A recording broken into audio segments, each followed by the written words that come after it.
Welcome friends on this channel. तो चलिए आज शुरू करते हैं कि which country is the most corrupt country in the world. तो करप्शन को लेकर एक वर्ल्ड में एक रिपोर्ट आती है, ट्रांसपेरेंसी इंटरनेशनल वह रिपोर्ट निकालती है करप्शन परसेप्शन इंडेक्स इन 2020 में जो रिपोर्ट आई है इसके बारे में भी हम देखते हैं कि क्या रिपोर्ट आई है। तो ट्रांसपेरेंसी इंटरनेशनल है, यह गैर सरकारी संस्था है और इसका कार्य है कि करप्शन को कम करना के लिए जो जिम्मेदारी सौंपी गई है और उससे जुड़ी रिपोर्ट यह बनाता है। इसका जो मुख्यालय है वो जर्मन में वर्निल में है। तो यहाँ पे आप एक ट्रांसपेरेंसी इंटरनेशनल का जो मुख्यालय है वो देख सकते हैं। यहाँ पे आप मैप देख सकते हैं जर्मनी का और यहाँ पे दिख रहा होगा वर्लिन, ठीक है। तो यहाँ पे ही है ट्रांसपेरेंसी इंटरनेशनल जो है उसका मुख्यालय। यहाँ पे ट्रांसपेरेंसी इंटरनेशनल ने करप्शन की एक छोटी सी डेफिनेशन भी दी है। उन्होंने कहा है कि we define corruption as the abuse of interested power for private gain, यानी कि वो कार्य जो आप प्राइवेट गेन के लिए करते हैं, अपनी पावर का जो गलत इस्तेमाल करते हैं और प्राइवेट फ़ायदे के लिए वो कार्य करते हैं, वो करप्शन माना जाता है। यानी कि वो पद चाहे सरकारी पोस्ट पर हो या प्राइवेट, अगर आप अपना जो पोस्ट है उसका गलत इस्तेमाल करोगे तो वो करप्शन ही माना जाएगा। ट्रांसपेरेंसी इंटरनेशनल ने एक विज़न भी दिया है कि वर्ल्ड को फ्री ऑफ करप्शन कैसे बनाना है। तो इन्होंने कहा है कि our global movement work in 100 countries to end the injustice of corruption by promoting transparency, accountability and integrity. तो इन तीनों चीज़ों को बढ़ाकर ही करप्शन को कम किया जा सकता है, इसलिए इसको यह फैलाता है। यहाँ पर एक बात भी कही जा रही है कि वर्ल्ड में अब बहुत सारी डेमोक्रेसी का क्राइसिस देखने को मिल सकता है। क्यों देखने को मिल सकता है कि not only does corruption undermine the global health response to कोविड-19 but it also contribute to continuous crisis of democracy. क्योंकि करप्शन बढ़ेगा तो लोगों का जो डेमोक्रेसी है उस पर भी, वहाँ के लीडर्स पर भी ट्रस्ट घटेगा और जब लोगों का डेमोक्रेसी के लीडर्स पर ट्रस्ट घटेगा तो फिर डेमोक्रेसी का क्राइसिस भी होगा, जो वर्ल्ड के लिए बहुत ही अच्छा नहीं होगा और उससे कई सारे युद्ध भी बढ़ सकते हैं।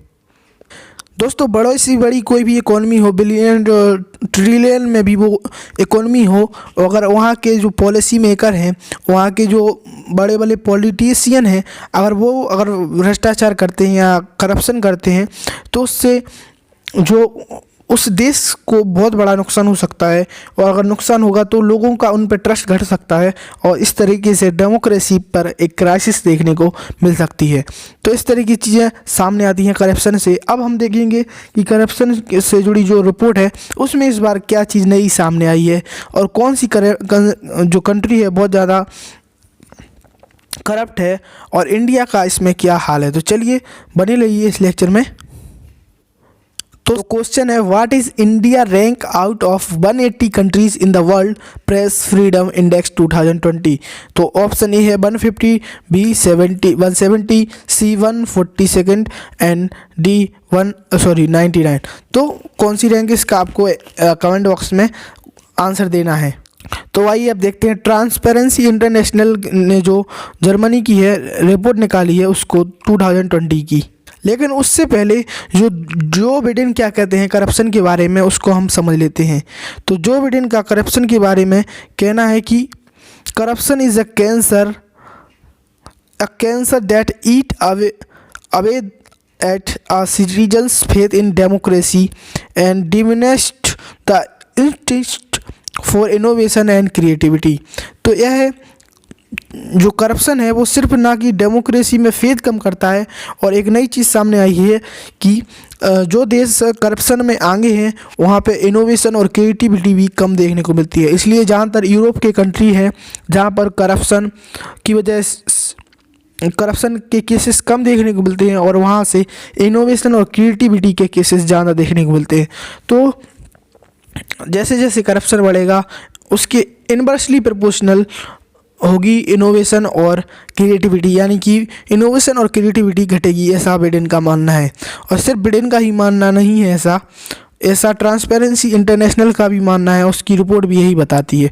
तो चलिए रिपोर्ट देखते हैं। तो सबसे पहले इंडिया का हाल देखते हैं। India slip 6 places to the rank 86 in transparency international corruption perception index 2020। तो इंडिया को यहाँ पे अब 86 रैंक जो है उसमें 86 मिला है। और एक चीज़ जो यहाँ पे देखने वाली है कि यहाँ पे जो रैंकिंग होती है वो किस आधार पर होती है। चूँकि 0 to 100 यहाँ पे नंबर होते हैं, उसमें आपको जैसे जैसे नंबर मिलेंगे उस हिसाब से आपकी रैंकिंग तय होगी 180 कंट्रीज़ के बीच में। और आपको यह भी देखने को मिलेगा कि किस तरीके से इनोवेशन कम हो रहा है, जिस तरीके से करप्शन बढ़ रहा है। तो ये रही आपकी रिपोर्ट जो हम लोग देखने वाले हैं। देखिए यहाँ पर किस तरीके से डेनमार्क सबसे ऊपर है, इसमें करीब 58.1 लाख पॉपुलेशन है यहाँ पे। तो डेनमार्क है, न्यूजीलैंड है, और है फिनलैंड है, सिंगापुर है, स्वीडन है, स्विट्ज़रलैंड है, नॉर्वे है, नीदरलैंड है, जर्मनी है, लग्जमबर्ग है, और ऑस्ट्रेलिया और कनाडा भी है। तो यहाँ पे इनके जो नंबर हैं यहाँ पे स्कोर किया है वो हम लोगों को देखने को मिल सकते हैं। 88, 88, 85 इस तरीके से स्कोर किया है। तो यहाँ पे आपको मैप में हम लोग देखेंगे कि सबसे पहले डेनमार्क कहाँ है, क्योंकि मैप अंडरस्टैंडिंग भी बहुत ज़रूरी है।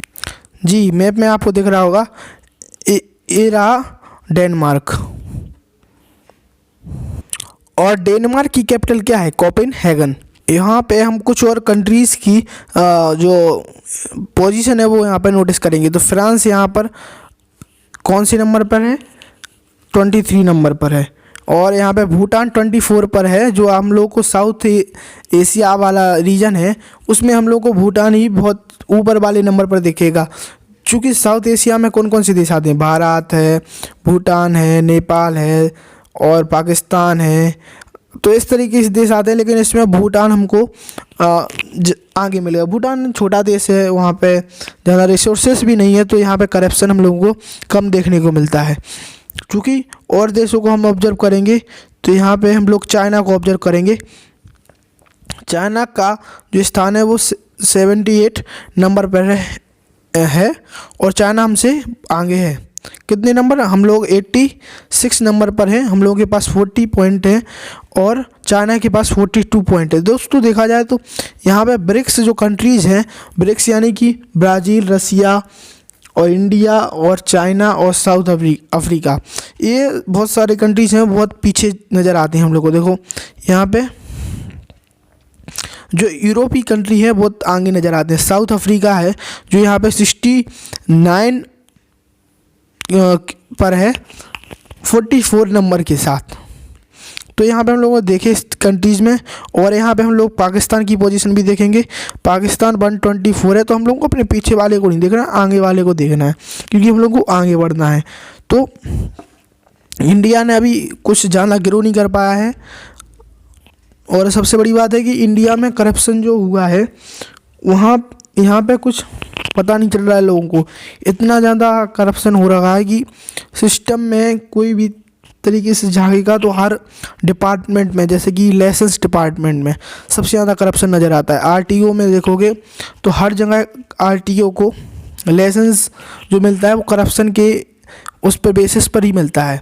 तो हमें लगता है कि आरटीओ जो लाइसेंस देता है उसको ऐसी सबको फ्री कर देना चाहिए, क्योंकि लाइसेंस वही लेगा जो चला पाएगा कुछ भी वाहन वगैरह। तो इससे आरटीओ का जो वो है मुनाफा जो वहाँ के लोग करप्शन करते हैं वो घट जाएगा। वैसे लाइसेंसिंग वाला मेरा पर्सनल पर्सपेक्टिव है। तो यहाँ पे सबसे पहले देखेंगे किस तरीके से पाकिस्तान की रैंक यहाँ पर हम लोग को देखने को मिलती है, जो हमसे नीचे ही है। और इसमें सबसे पीछे कौन सी कंट्री है? तो सबसे पीछे वाली जो कंट्री है वो साउथ सूडान है और सोमालिया यहाँ पे हम लोगों को देखने को मिलती है। तो मैप पर देखते हैं कहाँ पर ये लाई करती। ये रहा अफ्रीका का मैप और ये रहा हॉर्न, इसको सींग कहते हैं, ठीक है। तो यहाँ पे सोमालिया दिख रहा होगा, इसका जो साउथ वाला रीजन है यहाँ पर करप्शन है। और यहाँ पे सूडान दिख रहा होगा आपको, यहाँ पे भी बहुत ज़्यादा करप्शन है अफ्रीका के देशों में। दोस्तों एक नोटिस करने वाली बात है कि अब जो करप्शन है पिछले समय से बड़ा ही है, और 2/3 जो कंट्रीज़ हैं वो उनका स्कोर 100 में 50 से नीचे है। मतलब कि उनका जो है 50 से ही सबके 44-43 ऐसे हैं, और जो एवरेज स्कोर है वो 43/100 है।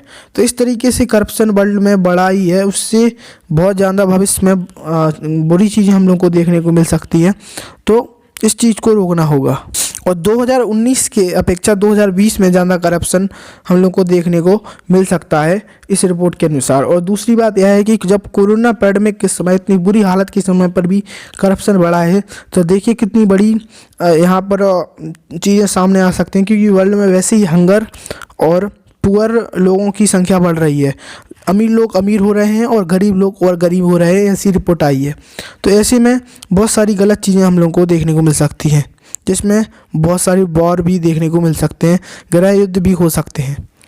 आई होप कि जो ट्रांसपेरेंसी इंटरनेशनल का मोटिव है वो उसमें कामयाब हो। तो चलिए हम लोग अपने क्वेश्चन की तरफ चलते हैं। आप तो ये था हमारा क्वेश्चन कि 180 कंट्रीज़ में जो इंडिया है वो किस पोजीशन पर आता है प्रेस फ्रीडम इंडेक्स में। तो ये आता है 142nd पोजीशन पर।